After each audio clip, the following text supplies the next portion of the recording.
Age? My name is SSG CALLEJA. My age is 28 years old. When did you join the Army? Joined in 2003.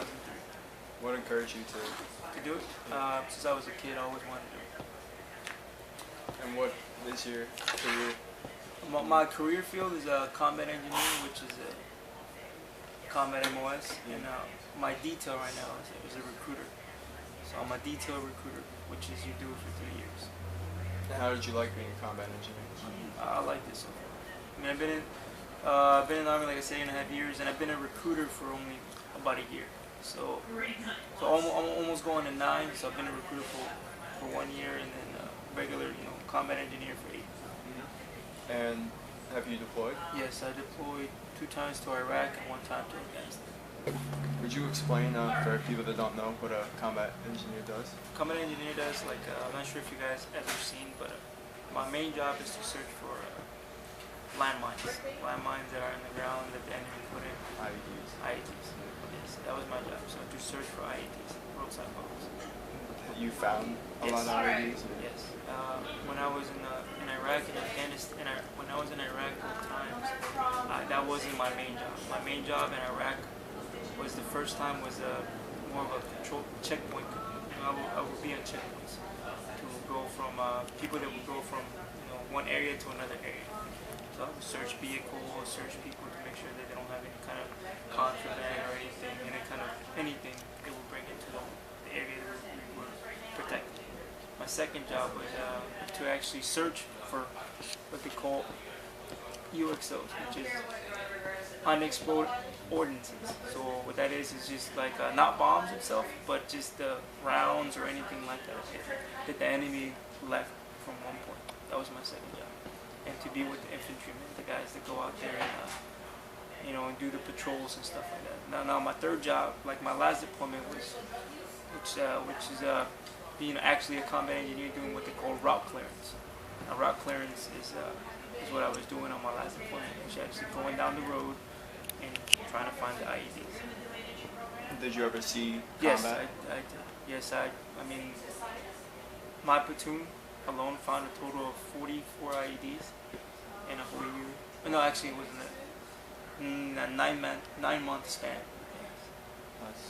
That's a lot. Yeah. And then I got blown up once. My vehicle got blown up, and then by hand, by like me getting out of the vehicle and digging, I found a total of, I think it was 4 IEDs. Could you maybe tell us more about when your vehicle was hit? Only a little bit because I don't really remember much. Pretty much, what happens is we usually go on patrol and we have a route.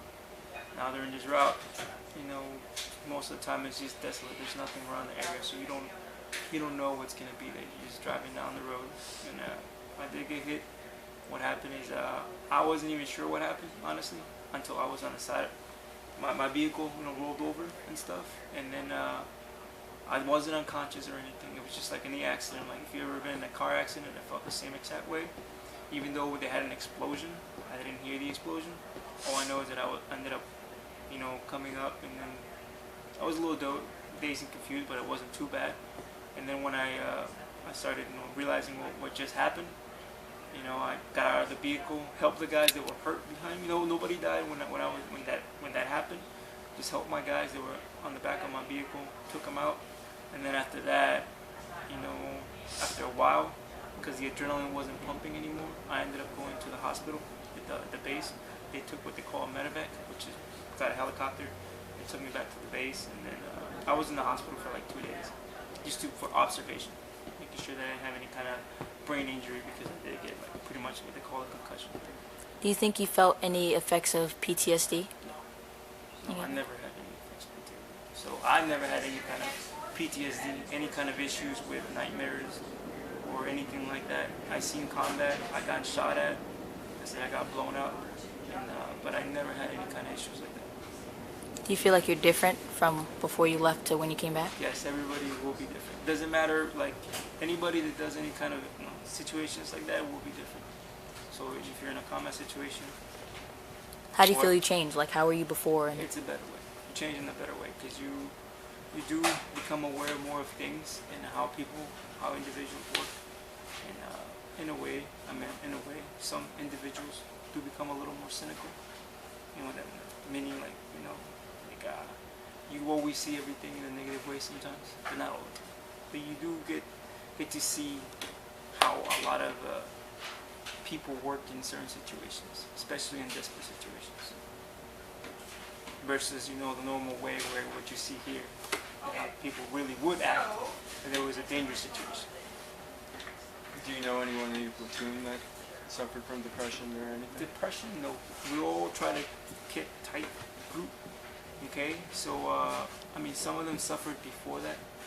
It was way before, and it had to deal with, you know, some of them because they missed home. But it wasn't because, I mean, yeah, I guess combat was a part of it, but I don't know if it was extremely related just to it. And what made you leave, or not leave the army, but what made you? Oh, I didn't choose to. The army said, you know, the army volunteered me, or said you were selected to become a recruiter for the next 3 years of an assignment.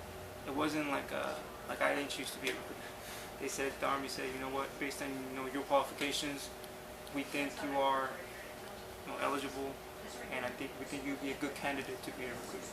Would you rather have been redeployed? In reality, no. Nobody wants to go back. Let's be just honest. No, I wouldn't. But if the army told me, yes, I would do it. So, I mean, that's what I volunteered for, because I volunteered to do this. Yes. But I'm not gonna, you know, say no. I'm not gonna be a recruiter and stay in one spot for the next 3 years and not have to worry about deploying or anything like that. That's why I said, yeah, I'll do it. And could you maybe explain for like those who don't know, but how like Afghanistan and Iraq really is, from what we hear from the media, and how it differs for the people that are actually there? Like, depending on, like, for example, I mean, it's different, but like, try to ask me like something, because I'm not sure how it would be different from what you hear in the media, because I didn't look at the news. I never really looked at the news. I never really saw reports on what was going on in Afghanistan, what was going on in Iraq or anything, because to me, I experienced it, so why am I going to look at something that I don't know how it's true? So like from being over there and then coming back to like being around like civilians and being around your family. I mean, you get to what you say. I mean, over there is a third world country. Just like any third world country, it's worse than here in the United States. You know, there's no running water. Sometimes they have no electricity. This poverty line is just like any other third world country. You got from really poor, living on the street, to really rich. And there is rich people out there too. Everywhere there is rich people. You got people that are wealthy and they're fine and everything, and the people that are poor. There's no in between line in third world countries. Just like in Afghanistan, I think, and in Iraq, there was no in between. You either were rich or poor. That's the only difference. You got to appreciate everything more than most people here. Here, you know, people would complain, oh, my cell phone doesn't work today. There's no cell phones over there. Or today, you know, my hot water doesn't work. Sometimes they have no running water. Or, you know, they have to wait in line for something. Stuff like that. Little things. Little things. Being on a bed, you know, for example. Nice, comfortable bed with AC. Over there it's hot. Some of them don't have any AC. Just living on you know, cloth walls or dirt walls. The ground, the floor is dirt. It's not, you know, paved and not carpet or anything like that. But it all depends on where, you know, where the place that I was at. And how did your family take it when you? I wasn't married at the time. I got married recently on my last deployment when in 2008. Congratulations. So, but my family, I guess my mother took it the hardest when I first enlisted. Because, you know, I'm a little boy, and she saw me leaving away, and she didn't take it to the extreme where, I mean, she did not like me being in the army at the beginning. But now that she has seen the change from where I was before and how well I am right now, she actually, you know, she's like, yeah, I'm glad you did it. And you didn't actually just let me stop you from doing it. Okay, so my first appointment, when I first enlisted, and I was in Germany, and I ended up being deployed to Iraq for 6 months. And then my second, that was in 2004.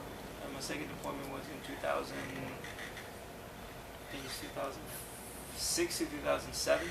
No, 2005 to 2006, and that was a whole year. And that was also to Iraq. My last deployment was in 2009 to 2010 in Afghanistan. And how did you like your deployments? I mean, they were all different. They were all challenging in their own way. So each time I went, I learned something different about myself. You want to go in depth on like, I mean, how each one was challenging? So, okay. I mean, for example, like the first time, it's just like anything. It's always scary because you don't know what's going on. Just like if you don't know something, most likely you're gonna be a little scared about it, right? So the first time was a lot more challenging because it was my first time being in a combat zone. I didn't know what to expect. The only thing kind of training I had was just the basic training. So it wasn't, I wasn't sure what to expect. That's the biggest thing. But once I got there, I had other sergeants and other soldiers help me out along the way. So at the end of the day, ended up helping me out to ensure that I was doing okay and I was doing fine from there. I think about a total of 7 different jobs available at the time, so I just picked combat engineer. Did you lose anyone while you were overseas? Did I know people that? Yeah, people that died. Yes, friends of mine. Yes. And how did that affect you?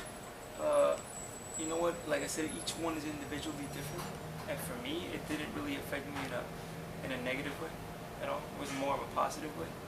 I understood. It's part of war. It's a part of being in the army, because it is an army. It's like anything. Yeah. Like in Roman time, it was the same thing. It's part of war.